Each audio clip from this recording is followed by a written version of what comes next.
live from the National News Studio, Sri Lanka.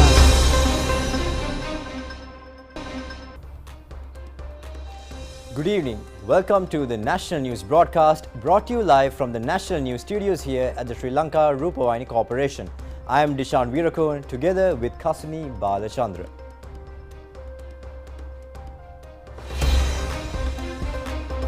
A 13-hour power interruption today. Minister Pavitra says the power interruption can be limited to 4 hours from April the 2nd.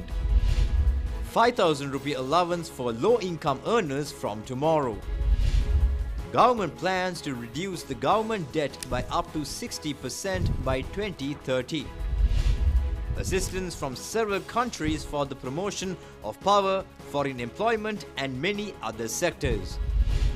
Opposition leader and Samiki Janabala Vegye charged for being behind the alleged protests set to take place on Sunday.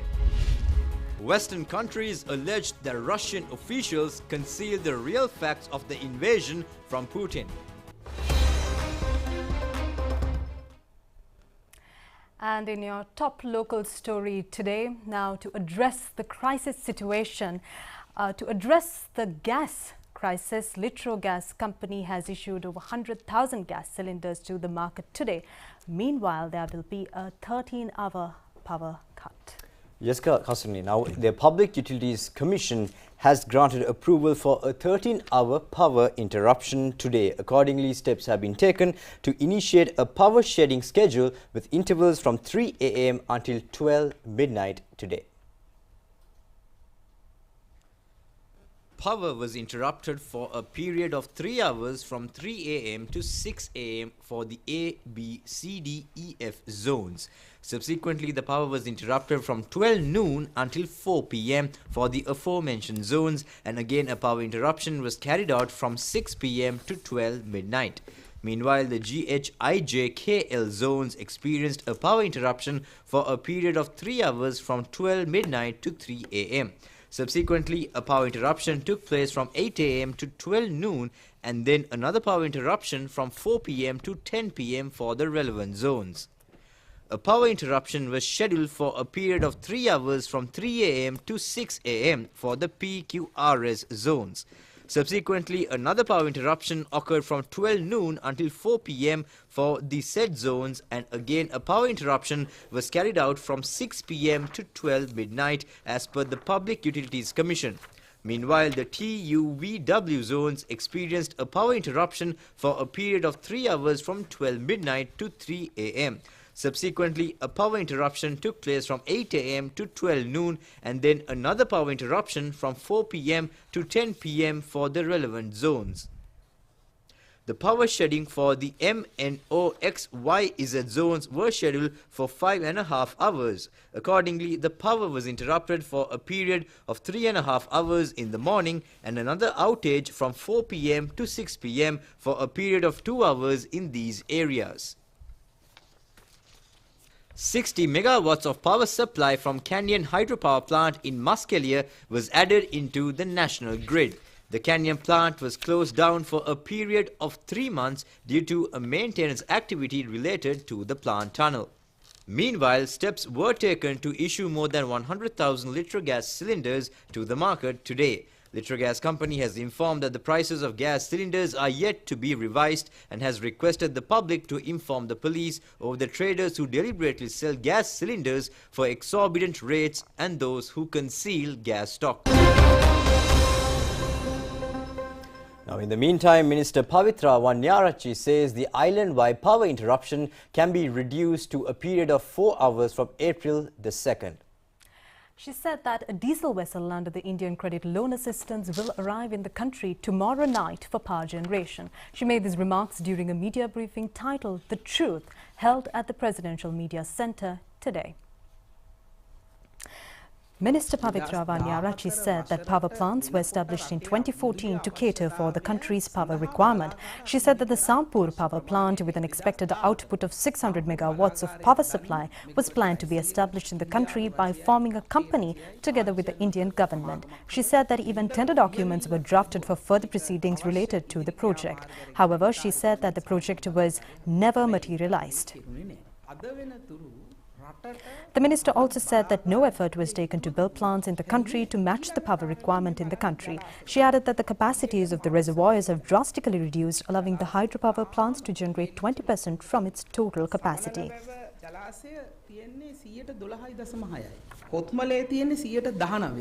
කාසල්රි 7.9 මාවුස්සකලේ 27යි. මේ ජලාශ සම්බන්ධ වෙලා විදුලිය ජනනය සිද්ධ වෙන්නේ 20%ක්. Chairman of Ceylon Electricity Board MMC Ferdinando said that they require 800 megawatts of power facilitated through hydropower generation for the period from 6:30 p.m. to 10 p.m.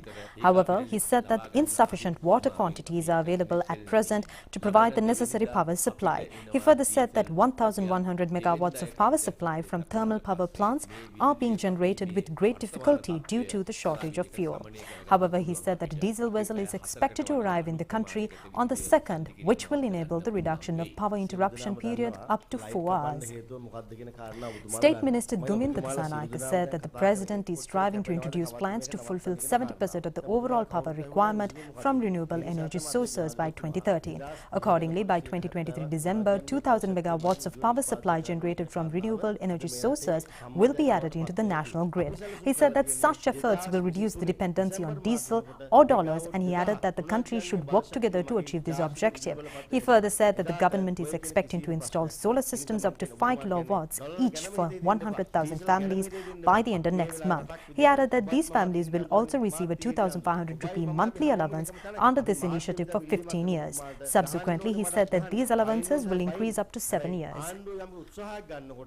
වැඩපිළිවෙලකිනොට ඒ සඳහාත් යම් ප්‍රමුඛතාවයක් ලබා දෙන්න මොකද අපි මේක අද පුද්ගලයෙක්ට ගහලා ආණ්ඩුවකට වට්ටුවට රටක් වට්ටුවට පස්සේ ඔබතුමාලට ගමනක් තියෙනවා පුනර්ජනනීය බාලශක්තිය පිළිබඳව ඔබතුමාලා දාන ජනාධිපතිතුමා කතා කරන්නේ අද ඊයේ නෙමෙයිනේ මේ ප්‍රශ්නේ ඇවිල්ලාද කතා කරේ ජනාධිපතිතුමා පුනර්ජනන බාලශක්තිය පිළිබඳව විශ්වාසය තියන්නේ කවද්ද ජනාධිපති වෙච්ච දවසේ ඉඳන් එතුමාට දැක්මක් තිබ්බා වැඩපිළිවෙලක් තිබ්බා පුනර්ජනනීය බලශක්තිය තුලින් මේ ප්‍රශ්නේ අනාගතයේදී විසඳ ගන්න පුළුවන් වෙන කියන කාරණේ ලබන මාසෙ වෙනකොට අපි මේ වැඩේ ආරම්භ කරනවා පවුල් ලක්ෂයක් වෙනුවෙන් කිලෝවොට් 5 බැගින් තමන්ගේ වහල මත අපි විසින් එයාට ඒ සෝලර් පද්ධතිය හයි කරලා මාසෙකට රුපියල් 2500ක් අපි එයාට ලබා දෙන අවුරුදු 15ක් යනකම් අවුරුදු 15ක ඉඳන් අවුරුදු තවත් 22 වෙනකම් අවුරුදු 7ක් දක්වා එයා රුපියල් 7000කට වඩා වැඩි ආදායමක් එයාට ලබා දෙන්න අපි විශේෂයෙන් Minister Pavitra Vanyarachi said that the Ceylon Electricity Board has not disconnected the power in 165 feeders.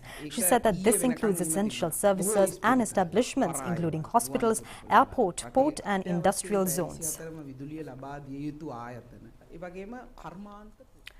Now, the United Kingdom, South Korea and Egypt assured that they will assist Sri Lanka in the promotion of several sectors, including energy, tourism, foreign employment and technology. Now, these remarks were shared when the representatives of the nations called on President Gotabaya Rajapaksa at the Presidential Secretariat this morning. Lord Michael Naseby, member of the House of Lords of the UK Parliament, called on President Gotabaya Rajapaksa and praised the government's interest in renewable energy generation. Lord Naseby said that he would facilitate in getting the support of the UK in generating power from solar and other renewable energy sources. Presenting the book Paradise Lost, Paradise Regained, authored by him to the President, Lord Naseby recalled his close relationship with Sri Lanka since the time he was a youth. The President commended Lord Naseby for raising his voice on behalf of Sri Lanka in the UK Parliament. Meanwhile, South Korea's Minister for Government Policy Coordination, Ko Yoon-chol, informed the President that his government is focused on providing more employment opportunities to Sri Lankans in South Korea. Minister Ko said that he would do his utmost to encourage South Korean entrepreneurs to invest in Sri Lanka and to introduce the latest technology from South Korea to Sri Lanka. President Rajapaksa thanked the minister for the development assistance and other assistance received from South Korea and pointed out the opportunities available for value-added products using Sri Lankan raw materials. Egyptian Ambassador to Sri Lanka, Magedi Mosley, called on President Gotabaya Rajapaksa and said that Sri Lanka can attract the attention of Egyptian tourists by establishing special tourist zones. Recalling 65 years of diplomatic relations between the two countries, the ambassador assured full support to Sri Lanka at international fora. Secretary to the President, Gamini Senrath, and Principal Advisor to the President, Lalit Weerathunga, were also present during these meetings.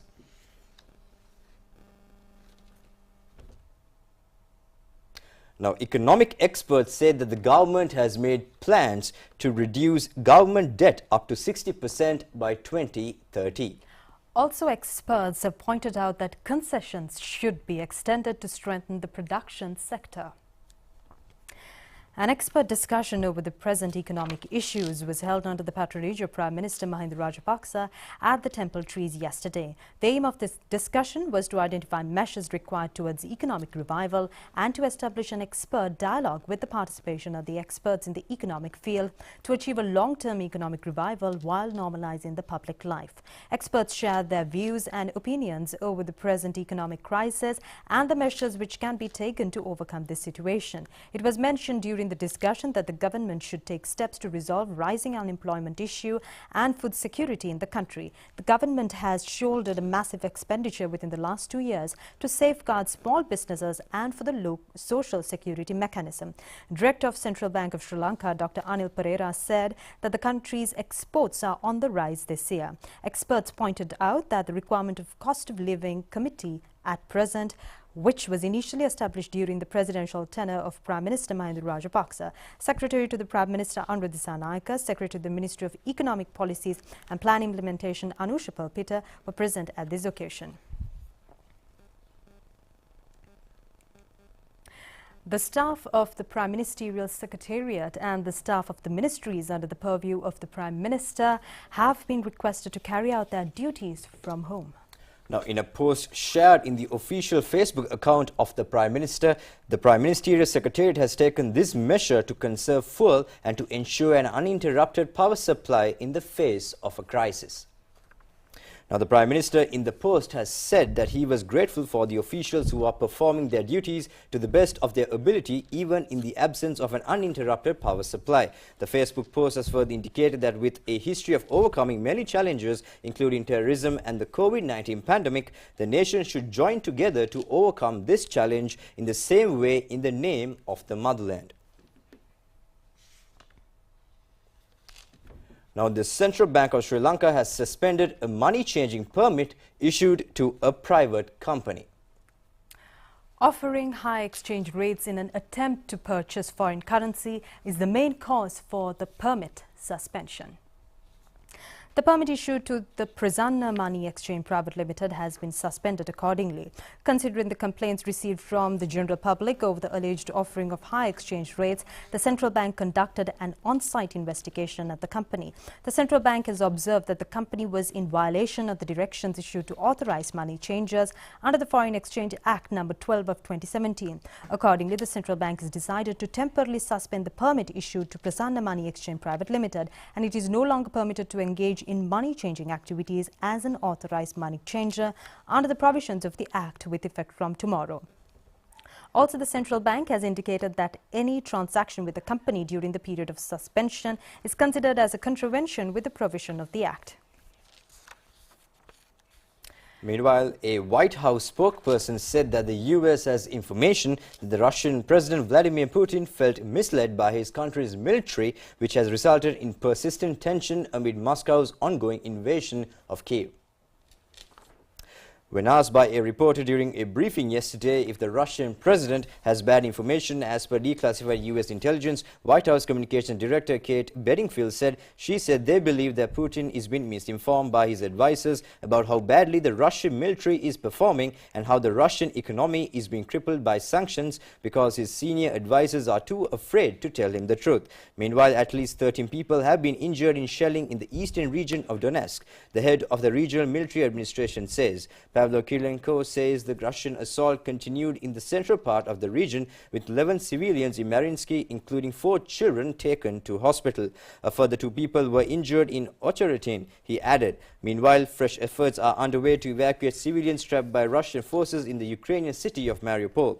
Ukrainian Deputy Prime Minister Irenko Verenchenko said a convoy of 45 Ukrainian buses was on its way to the besieged southern city. She said that the International Committee of the Red Cross had confirmed that Russia had agreed to open a humanitarian corridor to Mariupol. Tens of thousands of civilians remain there after weeks of bombardment.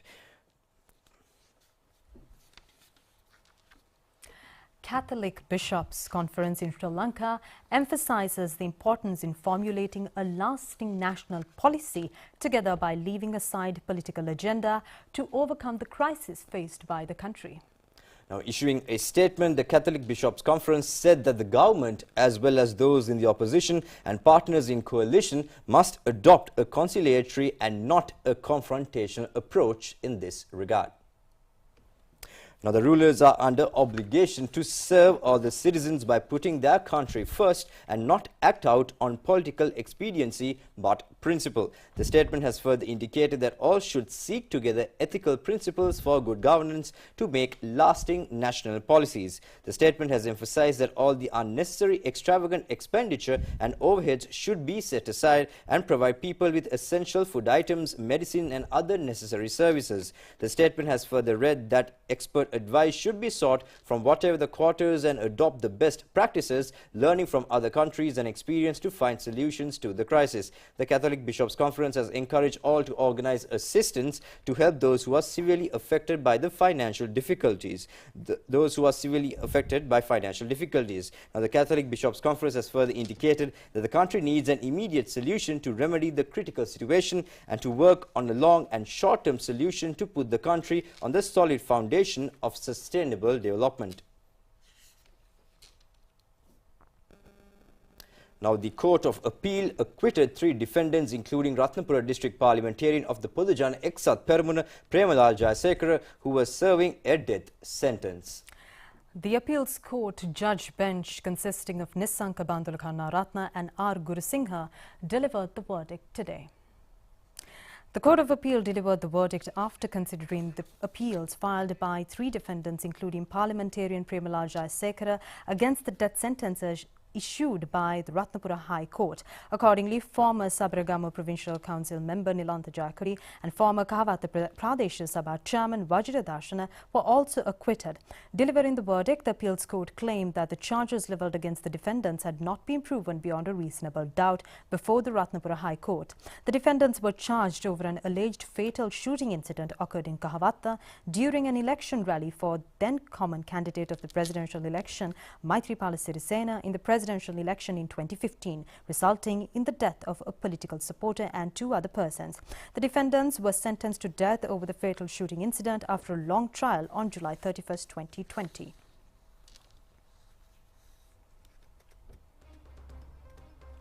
More news after this break.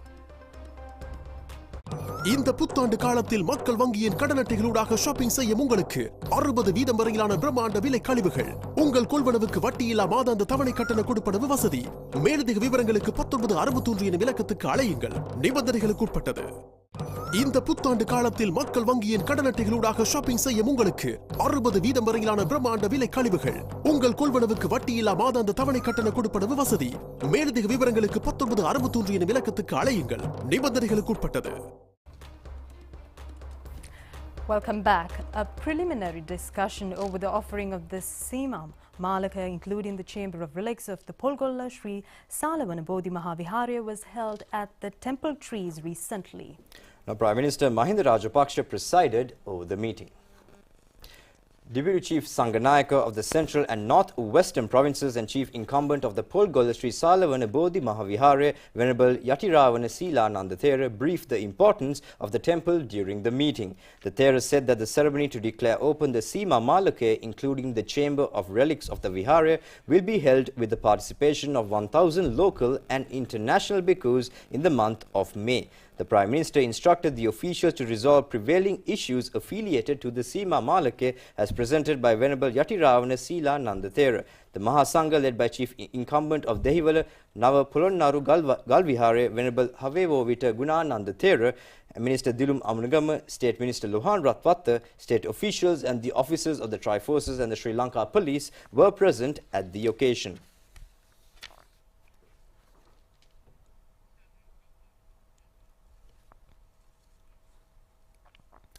Now, Minister Dinesh Gunawardena says that the government has decided to conduct the GCE Advanced Level Examination in the month of August as earlier prior to the end of this year. He said that the GCE Ordinary Level Examination will be held in the month of May. The minister made these remarks to media after calling on Chief Prelate of Askiriya Chapter, Most Venerable Varkagoda Jnanaratn Thera, yesterday. Minister Dinesh Gunawardena said that measures to prepare necessary papers to conduct the GCE ordinary level examination, possibly in the month of May, have already been facilitated. He further said that steps were taken to acquire necessary quantities of required papers in the last 2 weeks. He said that the government was able to conduct the examination successfully without incurring any issues. He added that the government aims to conduct the GCE ordinary level examination in the scheduled month. Now, Deputy Director of Health Services Dr. Hemantha Herath says that all major hospitals are continuing vaccination campaigns, and those who are yet to receive the relevant doses of the COVID-19 vaccines were urged to visit these centers and receive the vaccinations.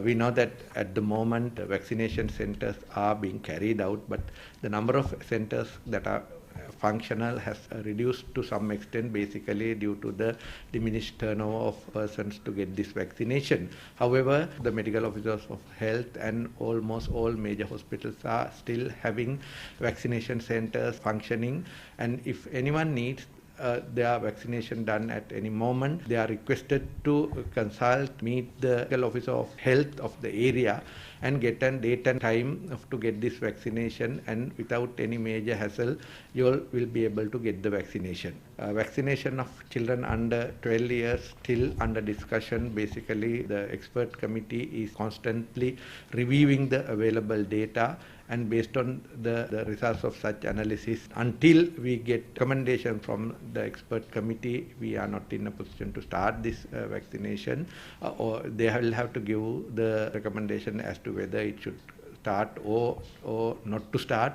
So therefore, at the moment we have not taken any decision, but everything depends on the availability of the data. For the treatment of COVID-19 patients, so far we have not received any type of major problem due to the current situation prevailing in the country. At the moment, Ministry of Health, especially the Director General of Health Services, is constantly in dialogue with the provincial directors, hospital directors and other stakeholders, and providing the necessary solutions to the anticipating problems, and at present things are managed well.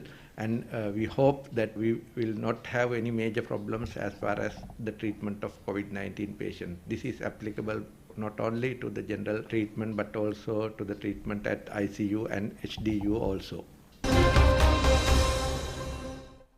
Now, in more stories, Bangladeshi Minister of Foreign Affairs Dr. A.K. Abdul Momen has made remarks regarding the diplomatic relations between Sri Lanka and Bangladesh, which expands over 50 years. He said that the bilateral relations should enhance economic, trade and investment ties between the nations. He made these comments while speaking to the national television's Prasad Dodangudage at the BIMSTEC summit held yesterday. We have Honorable Foreign Minister of Bangladesh with us.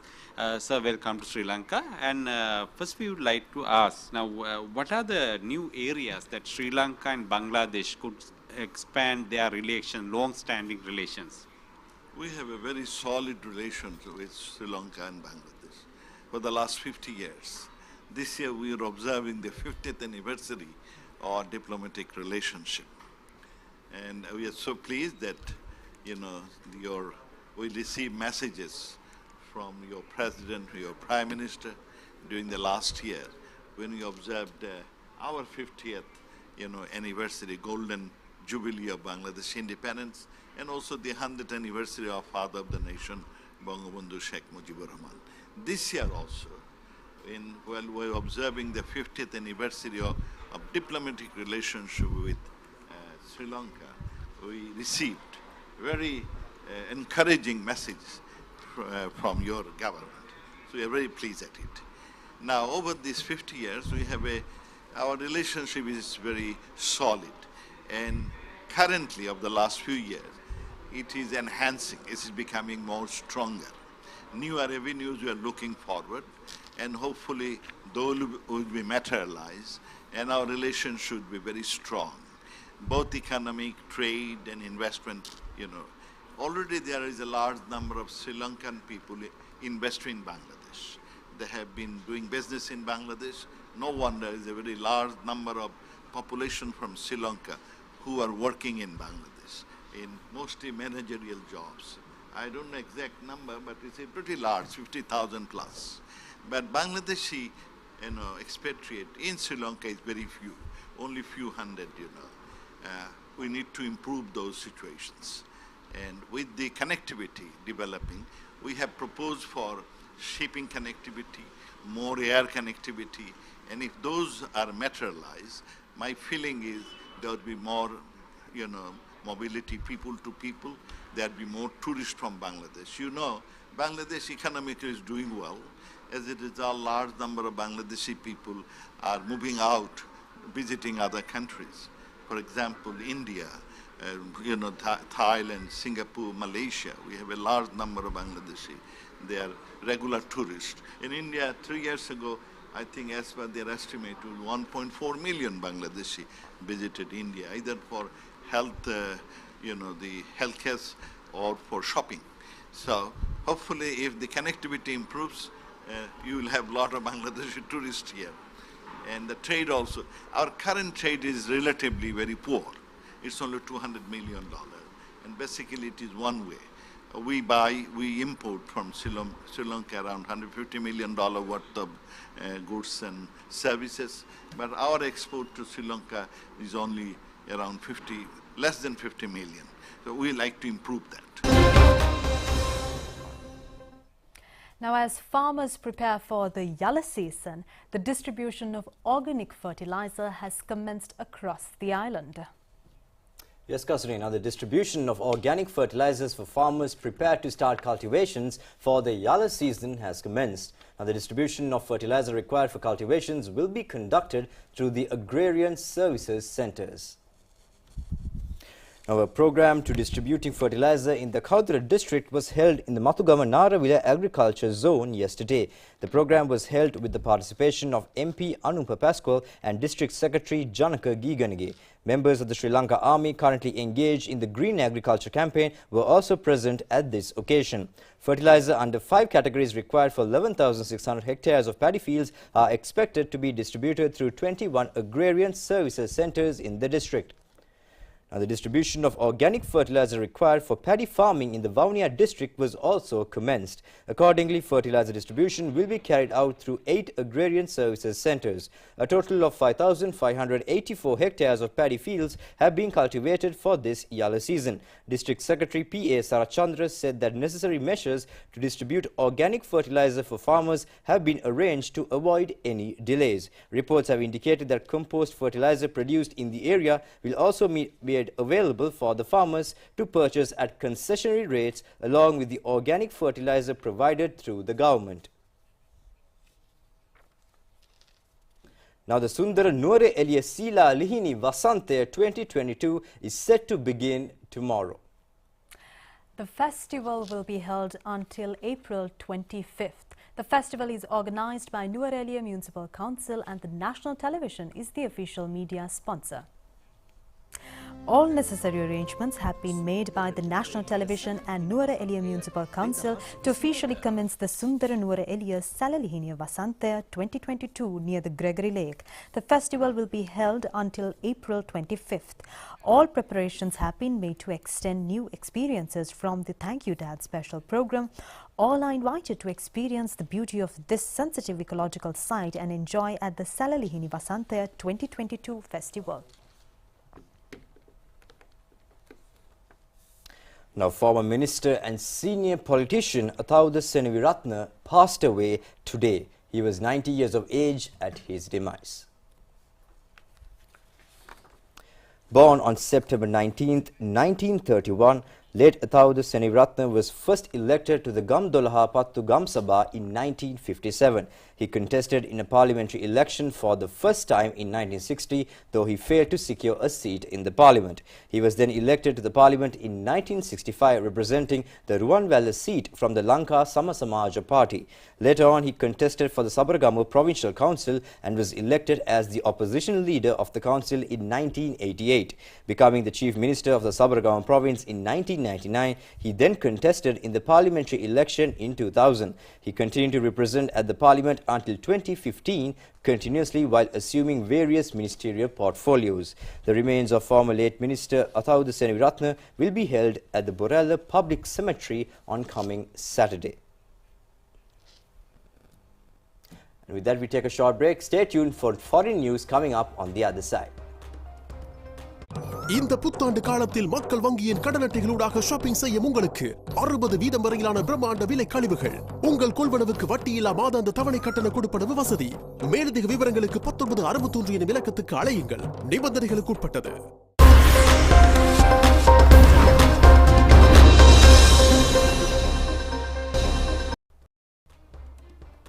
Welcome back. Now taking a look at your international stories for tonight.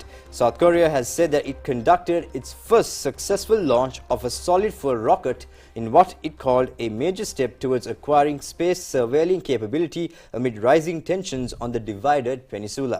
Now, yesterday's launch took place 6 days after North Korea said it carried out its first intercontinental ballistic missile test since 2017, the latest in a flurry of weapons tests since the start of this year. South Korea's launch took place from 150 kilometers southwest of Seoul. The Defense Ministry said the successful test marked an important milestone in enhancing South Korea's independent space-based reconnaissance and surveillance capabilities. South Korea currently has no military reconnaissance satellites of its own and depends on the United States spy satellites to monitor strategic facilities in North Korea. Now, 8 UN peacekeepers, 6 Pakistanis, a Russian and a Serb were killed recently when a Puma helicopter crashed in the troubled Eastern Democratic Republic of Congo, UN and Pakistani officials said. While undertaking a reconnaissance mission in Congo, one Puma helicopter crashed. Exact cause of crash is yet to be ascertained.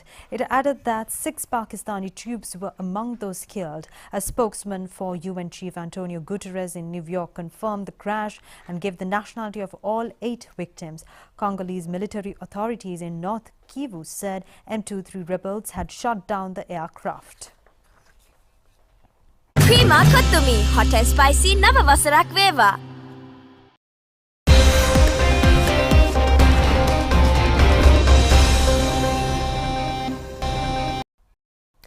Welcome back. Now taking a look at your sports stories for tonight and on the ongoing Indian Premier League.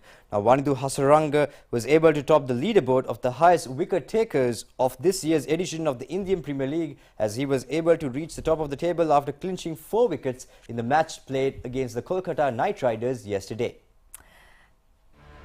6th match of this year's edition of the Indian Premier League was held between Kolkata Knight Riders and Royal Challengers Bangalore. Batting first, Kolkata Knight Riders only managed to score 128 runs for their innings. Andrew Russell scored 25 runs for the Kolkata side. Wanidhu Hasaranga, in a fine display of spin bowling at the match, picked 4 wickets and 20 runs in stipulated 4 overs. Royal Challengers Bangalore managed to chase the target with 3 wickets in hand. Wanidhu Hasaranga was named the man of the match. Always leaving him, so Wanidhu Hasaranga strikes, and it's Sunil Narayan. And cleaned him up. It's 2 in 2. Sheldon Jackson with an expansive drive, and Wanidhu Hasaranga. Down the ground should be taken. Yes, the schedule of the Sri Lanka tour of Bangladesh has been announced. Accordingly, Sri Lanka is expected to reach Bangladesh on the 8th of May. Sri Lanka will play 2 test matches during the tour.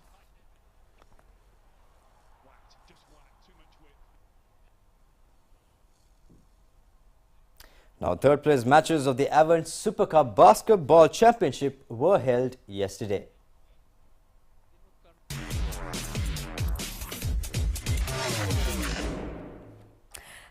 Third place match in the women's category of Group A was held between Blues and Air Force teams. Blues were able to win the 3rd place in their category by defeating the Air Force players by 68 to 58 points.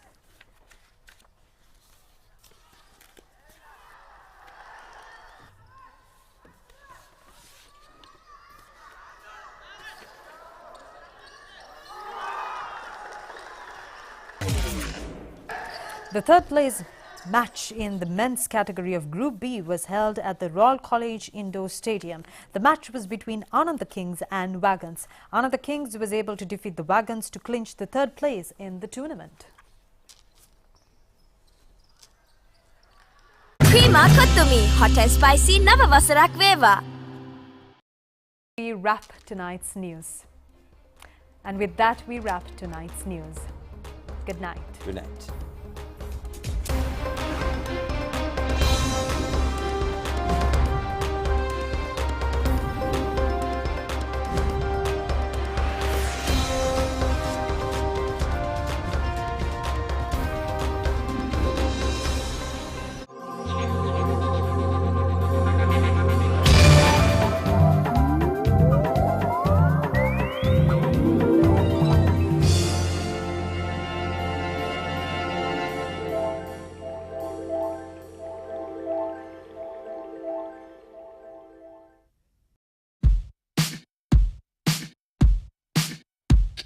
Smooth like butter, like a criminal undercover. Don't pop like trouble, breaking into your heart like that.